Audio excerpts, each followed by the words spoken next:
Alright, just very quickly, I'd like to go through with you some of the kinematics vocabulary and try to give you some examples using the picture and try to just relate it to your everyday life so that you can understand these words a little bit better.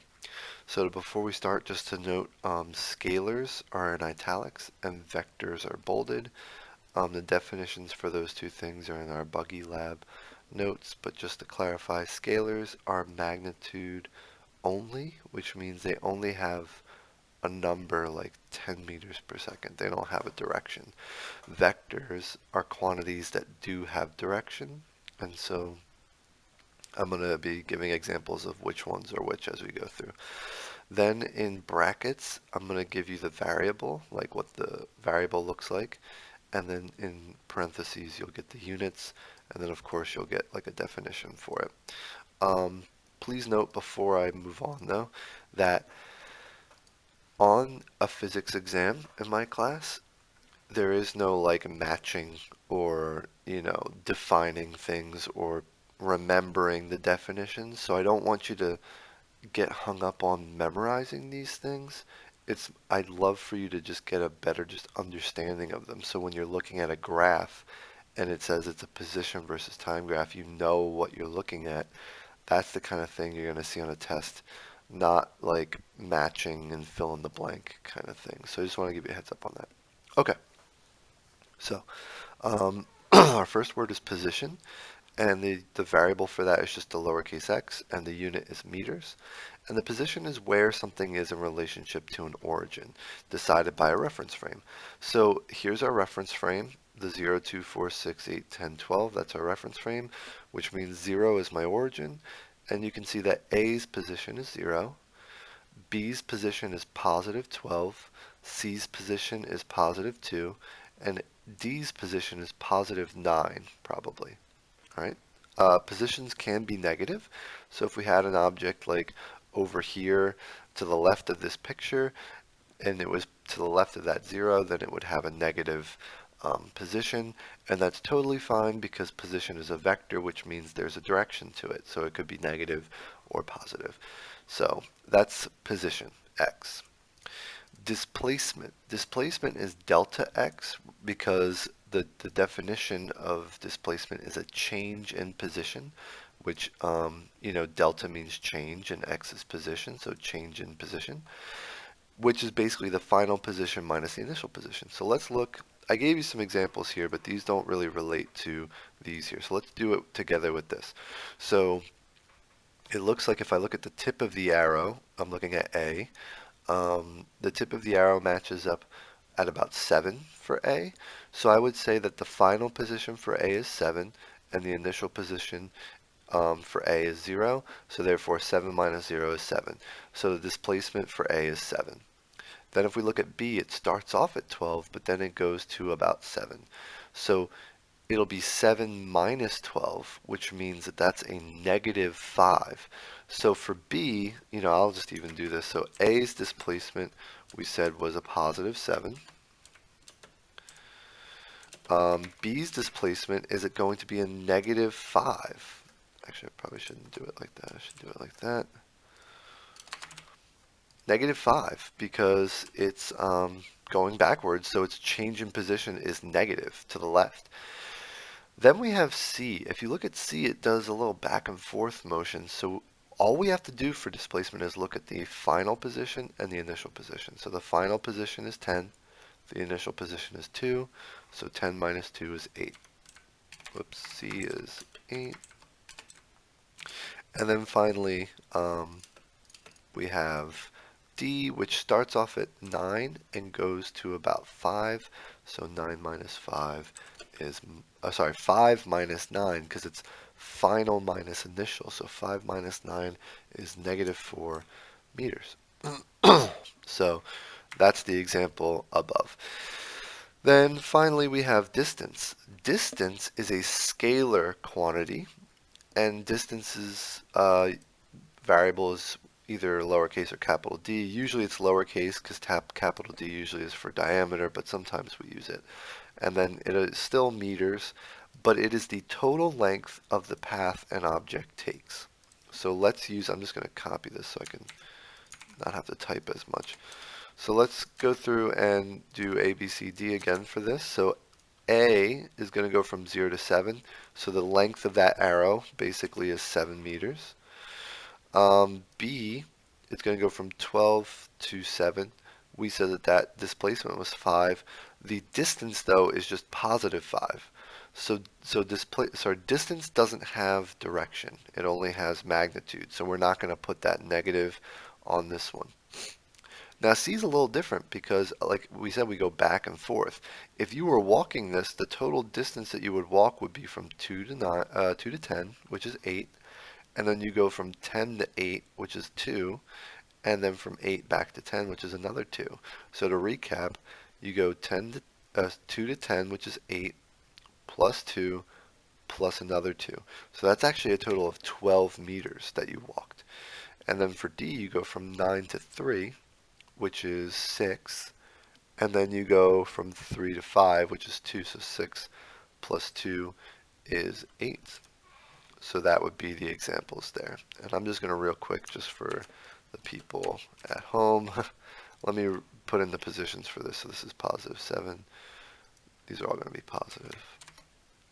Positive 12. I'm just doing the positions because I forgot to type them in. So that's a positive 12 for the position. C is a positive 2. They're all going to be positive because they're all to the right of 0. And then D is positive 9. Okay.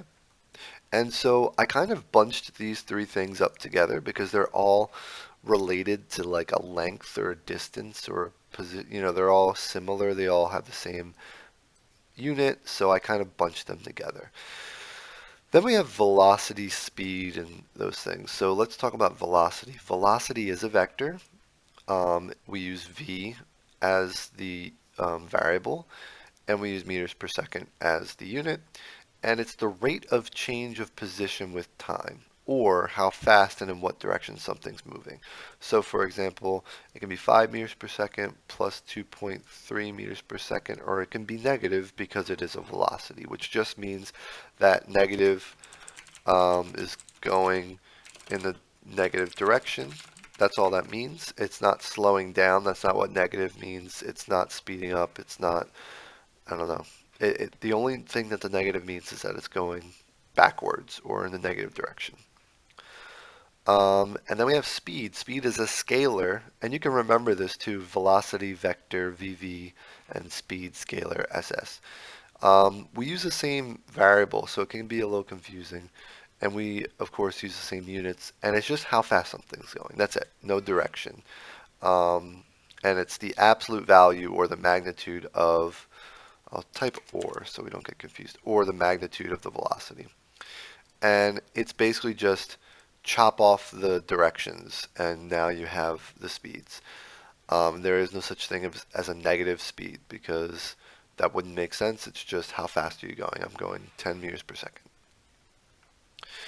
Average velocity and average speed are a little different though. So average velocity is the total displacement divided by the total time.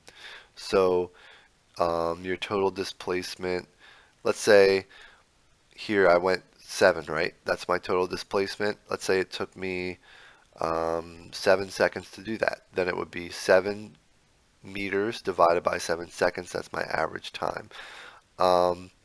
Displacement, let's look at C though. So my displacement for C was 8 meters.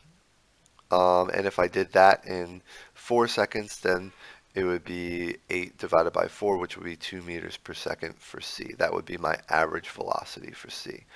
But average speed is the total distance. I should probably emphasize these. Distance versus displacement. So speed is distance divided by total time. So if I'm looking at C again, my total distance for C was 12. So then it would be 12 divided by 4, which would be 3. So my average speed for C is 3 meters per second, but my average velocity for C is 2 meters per second, and that's because of the difference between displacement and distance. And last but not least, we have acceleration. And again, I separated it because it's a little different from these things. And its variable is A. The units are meters per second squared or meters per second, which are the same thing.